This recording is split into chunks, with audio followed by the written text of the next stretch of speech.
Good morning everyone. Welcome to Satyaprakash English medium school. આજનો આપણો વિષય છે ગુજરાતી. ગુજરાતીમાં આપણે રિવિઝન કરીશું. તેમાં વ્યંજન તમને લોકોને હવે સળંગ લખતા આવડી ગયા છે, તો તેના ખરેખર વળાંક કેવા હોવા જોઈએ. તમે લોકો હજી મીંડાવાળા અને એવા અક્ષર નથી કરતા ક્યારેક ક્યારેક, તો તમે જોતા જાઓ અને મારી સાથે જ વ્યંજન ફરીવાર લખતા જાજો. આ તમારા માટે પરીક્ષાનું રિવિઝન છે. ઓકે, તો આપણે વ્યંજન લખીશું આજે. ક, કમળનો ક બોલતું જવાનું છે અને લખતું જવાનું છે. ખ, ખટારાનો ખ. ગ, ગણપતિનો ગ. ઘ, ઘરનો ઘ. જો જ્યાં મીંડું હોય ત્યાં આવી રીતે મીંડું આવવું જ જોઈએ. ચ, ચકલીનો ચ. ત્યાર પછી શું આવે? છ, છત્રીનો છ. ત્યાર પછી ફરી નીચેની લાઈનમાં લખવાનું છે જ, જમરૂખનો જ. ત્યાર પછી આવે ઝ, ઝબલાનો ઝ, ઝરણાનો ઝ. ત્યાર પછી ટ, ટપાલીનો ટ, ટમેટાનો ટ. ઠ, ઠગનો ઠ, ઠળિયાનો ઠ. ત્યાર પછી ડબલાનો ડ, ડમરૂનો ડ. જે રીતે આવી રીતે પેટ કાઢેલ કર્યો હોય એવી જ રીતે કરવાનો છે. ઢ, ઢગલાનો ઢ. હણ, ફેણનો હણ. ત, તલવારનો ત, તરબૂચનો ત. થ, થડનો થ, થાળીનો થ. દ, દડાનો દ. થાળીનો થ તમારે જે રીતે બુકમાં છે એ રીતે નથી કરવાનો, સાદો જ આવી રીતે કરવાનો છે. ઓકે. દડાનો દ તો વચ્ચે મીંડું કરવાનું જ છે. ધ, ધજાનો ધ, ધજાના ધનું પાખડું નાનું કરવાનું આ રીતે. ઘરનો ઘમાં પાખડું ઊંચું હોય અને ધજાના ધમાં લીટી આવી રીતે નાની કરવાની. ન, નગારાનો ન. પ, પતંગનો પ. ફ, ફટાકડાનો ફ. બ, બકરીનો બ. ભ, ભમેડાનો ભ. મીંડા વગરના અક્ષર ક્યાંય કરવાના નથી. મ, મરચાનો મ. ય, યતીશનો ય. ર, રમકડાનો ર. લ, લખોટીનો લ. વ, વહાણનો વ. શ, શરણાઈનો સ. શ, ફાડ્યો એટલે કે શ, ષટકોણનો શ. ત્યાર પછી સ, સસલાનો સ, સગડીનો સ. હ, હળનો હ, હરણનો હ. અળ, નળનો અળ. ક્ષ, ક્ષત્રિયનો ક્ષ. અને જ્ઞ, જ્ઞાનીનો જ્ઞ. આ રીતે સળંગ વ્યંજન લખવાના છે. ત્યાર પછી બીજો પ્રશ્ન આવી રીતે પૂછાઈ શકે છે, ખાલી જગ્યા પૂરો.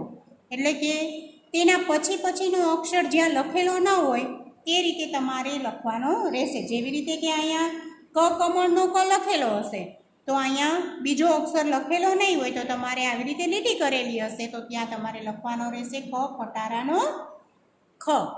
ઓકે. ત્યાર પછી અહીંયા પણ આવી રીતે લીટી કરેલી હોય તો એમાં શું આવશે? ગ, ગણપતિનો ગ.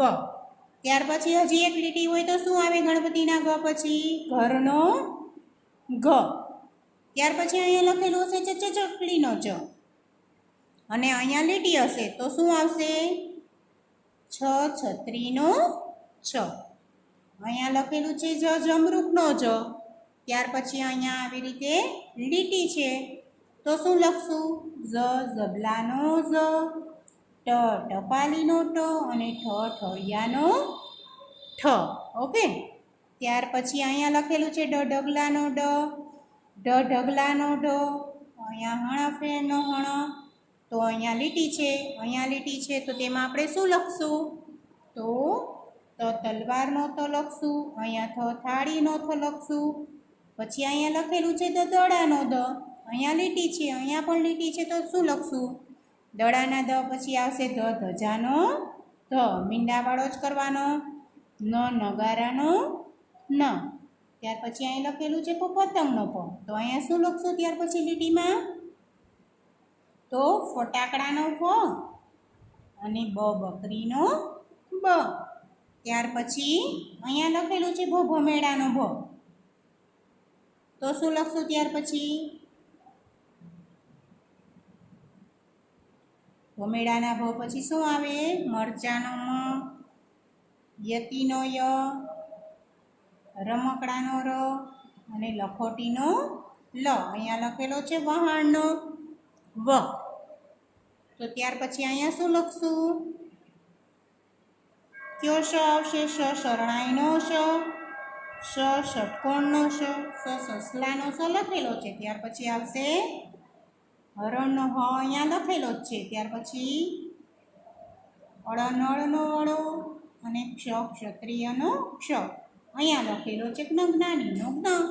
આ રીતે કક્કો પૂર્ણ કરવાનો છે. ત્યાર પછીનો પ્રશ્ન છે ફૂલમાં લથી જ્ઞ સુધી લખો. ઉપરની સૂચના પણ લખવાની તમારે, લથી જ્ઞ સુધી લખો. તો આ ફૂલની ડિઝાઇન છે એમાં તમારે લથી જ્ઞ સુધી લખવાનું છે. તો ગમે ત્યાંથી શરૂ કરી શકો છો, જેવી રીતે લ લખોટીનો લ, વ વહાણનો વ, સ શરણાઈનો શ, શ ફાડ્યો શ, હ હરણનો હ, અળ નળનો અળ, શ ફાડ્યો શ પછી આવશે સ શરણાઈનો સ અને અહીંયા આવશે હરણનો હ, પછી આવશે અળનળનો અળ, ક્ષ ક્ષત્રિયનો ક્ષ અને જ્ઞાનીનો જ્ઞ. આ રીતે લ વ શ શ હ અળ અક્ષને ગિના, આવી રીતે તમારે પૂરું કરવાનું રહેશે. ત્યાર પછી છે શબ્દો જોઈને લખો. તો અહીંયા શબ્દો લખેલા છે 2 અક્ષરવાળા, તે શબ્દો તમારે અહીંયા જોઈને લખવાના છે, પણ સુંદર અક્ષરે લખવાના છે. ઘર, તો અહીંયા 2 વાર લખવાનું છે ઘર, ઘર.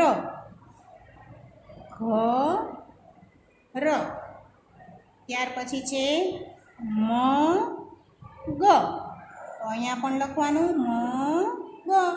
વાંચતું જવાનું અને લખતું જવાનું, જે રીતે વળાંક કરેલા હોય તે રીતે જ કરવાના. જગ, દર, જેથી તમને વાંચતા પણ આવડી જાય અને લખતા પણ આવડી જાય. ત્યાર પછી છે ધન, ધન, ધન,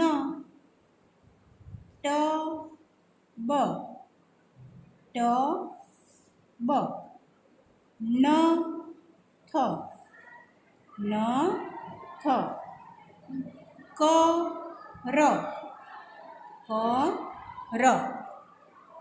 આ રીતે તમે બીજા શબ્દ પણ લખીને પેરેન્ટ્સ શીખવાડી શકો છો. ઓકે. ત્યાર પછીનો પ્રશ્ન છે આ રીતે પાછળના પેજે, ખાલી જગ્યામાં યોગ્ય અક્ષર લખો અને શબ્દ બનાવો.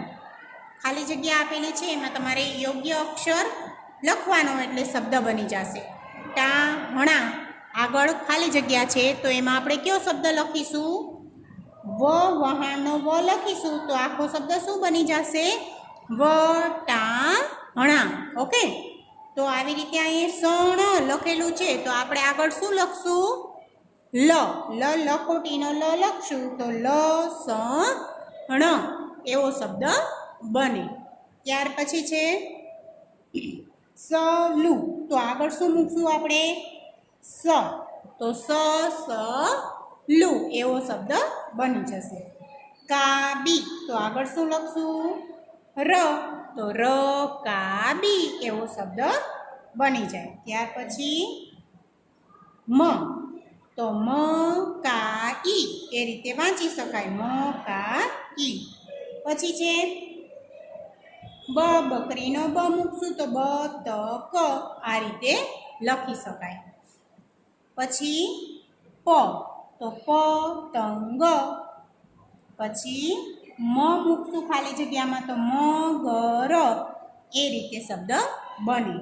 પછી ન અડ તો ન અને અડ એવી રીતે ખાલી જગ્યામાં ન લખશું તો નળ શબ્દ બને. ત્યાર પછી જા એટલે કે જા. પછી ખાલી જગ્યામાં લખશું ગળાનો દ કે દરજીનો તો દરજી એવો શબ્દ બની જાય. ઓકે. પછી ડ લખશું તો ડમરું એવો શબ્દ બને. ત્યાર પછી પાલી એવું લખેલું છે તો આગળ લખશું આપણે ટ તો ટપાલી એવો શબ્દ બની જશે. પછી છે મેટું તો ટમેટું એવો શબ્દ બની જશે. પછી છે રણું તો ઝરણું ઝરણું. પછી ચ તો ચમચી એવો શબ્દ બની જાય. આ તમારી ટેક્સ્ટ બુકમાંથી જ લીધેલા બધા શબ્દ છે, એટલા માટે તમારે બુકમાં ક્યાંક ને ક્યાંક આવે જ છે. ખરેખર તમારે હજી કાના માત્રવાળા, રસવાવાળું, દીર્ઘાઈવાળા એવા શબ્દ તમને આવડે નહીં. પણ જો તમે પેરેન્ટ્સની હેલ્પ લઈને આ રીતે વાંચતા શીખશો, તમારી બુકમાંથી શબ્દ આપેલા જ છે તો તમને આવડી જાય. ઓકે. ત્યાર પછી હજી કાનાવાળા અને રસવાઈ દીર્ઘાઈવાળા કક્કા બારાક્ષરી શીખો ત્યાર પછી એવા શબ્દ તમને આવડતા જાય. ઓકે. તો આજનો લેક્ચર અહીંયા કમ્પ્લીટ કરીએ છીએ. આટલું તમારે નોટબુકમાં રિવિઝન માટે લખી લેવાનું છે. Okay students, good bye, thank you, take care.